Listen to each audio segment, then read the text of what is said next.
नमस्कार। आज की चर्चा में हम कुछ हालिया अहम घटनाओं पर नजर डाल रहे हैं। जानकारी हमें मिले स्रोतों से आई है। जी। इसमें भारत की कूटनीतिक चालें हैं, एक दुखद विमान हादसा भी है, बाजार की उठापटक और बढ़ता हुआ अंतर्राष्ट्रीय तनाव, और हाँ, एक खास विदेश यात्रा भी। बिल्कुल। तो देखते हैं इन स्रोतों से क्या खास बातें निकल कर आती हैं। हाँ, ये सभी घटनाएं मतलब देखिए हैं तो अलग अलग, पर कहीं ना कहीं भारत और दुनिया की जो बड़ी तस्वीर है उससे जुड़ी हुई हैं। राष्ट्रीय सुरक्षा से लेकर अर्थव्यवस्था और विदेश नीति तक कई पहलू इसमें दिखते हैं। बिल्कुल, इन्हें समझना जरूरी है। हाँ अच्छा, सबसे पहले बात करते हैं भारत पाकिस्तान सीमा की। एक दिलचस्प बात ये सामने आई है जी। कि प्रधानमंत्री मोदी ने अमेरिकी राष्ट्रपति ट्रंप को फोन पर बिल्कुल साफ कह दिया हाँ, वो कॉल हुई थी। कि हालिया जो युद्ध विराम हुआ उसमें अमेरिका का कोई लेना देना नहीं था। ये पूरी तरह से सैन्य चैनलों के बीच सीधी बातचीत से हुआ। और विदेश सचिव विक्रम मिस्री ने भी यही बात दोहराई है, बल्कि उन्होंने तो जोर देकर कहा कि भारत ने न तो अतीत में मध्यस्थता स्वीकार की है, न ही कभी करेगा। हाँ, ये स्टैंड तो भारत का पुराना है। बिल्कुल, ये भारत की एक स्वतंत्र पुरानी और लगातार चली आ रही नीति है कि द्विपक्षीय मुद्दे बिना किसी तीसरे पक्ष के सीधे हल किए जाएं। इसमें कोई लाग लपेट नहीं है। सही है। अब एक बेहद अफसोसनाक खबर पर आते हैं।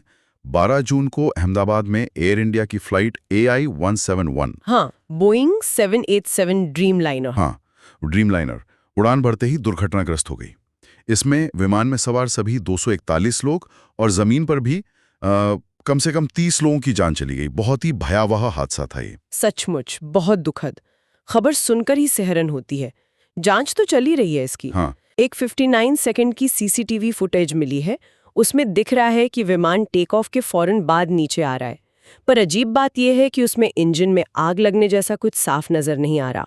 अच्छा, ये तो अजीब है। और ये भी सुनने में आया है कि शायद विमान का इमरजेंसी पावर सिस्टम चालू हो गया था। इसका क्या मतलब हो सकता है? देखिए, ऐसे संकेत मिले हैं, ये रिपोर्ट्स में आ रहा है, और अगर ऐसा है तो ये जांच के लिए काफ़ी अहम सुराग हो सकता है। मतलब अगर इमरजेंसी पावर ऑन थी तो इससे ये समझने में मदद मिल सकती है कि जो मुख्य सिस्टम फेल हुए उसके बाद कॉकपिट में क्या स्थितियां रही होंगी। मतलब पायलटों के पास कितना कंट्रोल बचा था? हाँ बिल्कुल, पायलटों को कितना नियंत्रण हासिल था, ये गुत्थी सुलझाने में मददगार हो सकता है। हाँ चलिए अब जरा अर्थव्यवस्था का रुख करते हैं। 18 जून को भारतीय शेयर बाजार हल्के नीचे बंद हुए। निफ्टी 50 और सेंसेक्स दोनों में करीब 0.17% की गिरावट। बहुत ज्यादा नहीं, पर गिरावट तो थी। हाँ, मामूली गिरावट थी, लेकिन ध्यान देने वाली बात यह है कि रुपया काफी हद तक स्थिर बना रहा। हाँ, वो मैंने भी देखा, 86.32 प्रति डॉलर के आसपास। जी, ऐसा इसलिए हुआ क्योंकि विदेशी निवेश वो लगातार आ रहा है, FII इनफ्लो मजबूत है।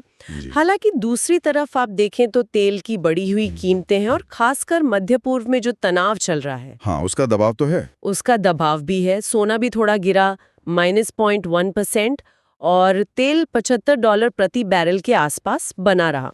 आपने मध्य पूर्व का जिक्र किया, वहां तो हालात बहुत ज्यादा बिगड़ गए लगते हैं। रिपोर्ट्स आ रही हैं कि अमेरिकी राष्ट्रपति ट्रंप ने ईरान से सीधे सीधे बिना शर्त आत्मसमर्पण करने को कहा है। ये तो बहुत बड़ी बात है। स्थिति बेहद तनावपूर्ण है, बहुत ज्यादा। ईरान ने भी पलटवार किया है, इजराइल पर हाइपरसोनिक मिसाइलें दागी हैं और कहा है कि वो बिना किसी संयम के दृढ़ता से जवाब देंगे। और इजराइल जवाब में इजराइल ने भी ईरान के जो परमाणु ठिकाने हैं उनको निशाना बनाकर हवाई हमले किए हैं।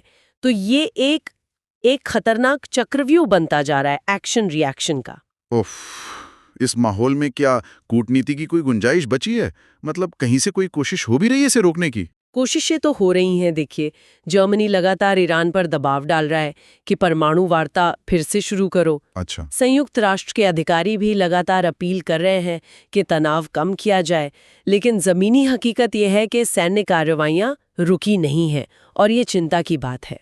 और उसका असर फिर वही तेल की कीमतों पर? हाँ, तेल की कीमतों पर और फिर पूरी वैश्विक अर्थव्यवस्था पर भी पड़ सकता है।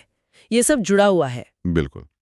अच्छा, और आखिर में प्रधानमंत्री मोदी की क्रोएशिया यात्रा, वो कनाडा में G7 समिट और राष्ट्रपति कार्नी से मुलाकात के बाद अपनी 3 देशों की यात्रा के अंतिम पड़ाव पर हैं, क्रोएशिया पहुंच रहे हैं। जी, और ये यात्रा अपने आप में ऐतिहासिक है क्योंकि पहली बार कोई भारतीय प्रधानमंत्री क्रोएशिया जा रहे हैं। पहली बार? अच्छा। जाहिर है इसका मकसद व्यापार, तकनीक, शिक्षा, संस्कृति इन सब में सहयोग बढ़ाना है। लेकिन इसे अगर हम बड़े परिप्रेक्ष्य में देखें तो जब दुनिया के एक हिस्से जैसे मध्य पूर्व में इतना ज्यादा तनाव है, तब यूरोप में इस तरह के नए या मजबूत होते रिश्ते वो भारत के लिए रणनीतिक तौर पर अहम हो जाते हैं। ये बात तो है।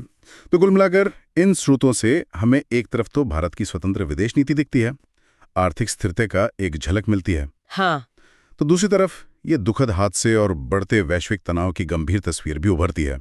मतलब एक मिलीजुली तस्वीर है। बिल्कुल। और ये सोचने वाली बात है ना कि ये जो अलग अलग घटनाएं दिख रही हैं, चाहे वो मध्य पूर्व का तनाव हो जिसका असर फिर तेल और बाजार पर पड़ता है, या फिर भारत की यूरोप में बढ़ती सक्रियता, ये सब आपस में कैसे जुड़ी हैं? हाँ, इनका एक दूसरे पर क्या असर है? बिल्कुल, इनका भारत की जो बड़ी रणनीति है उसकी ग्रैंड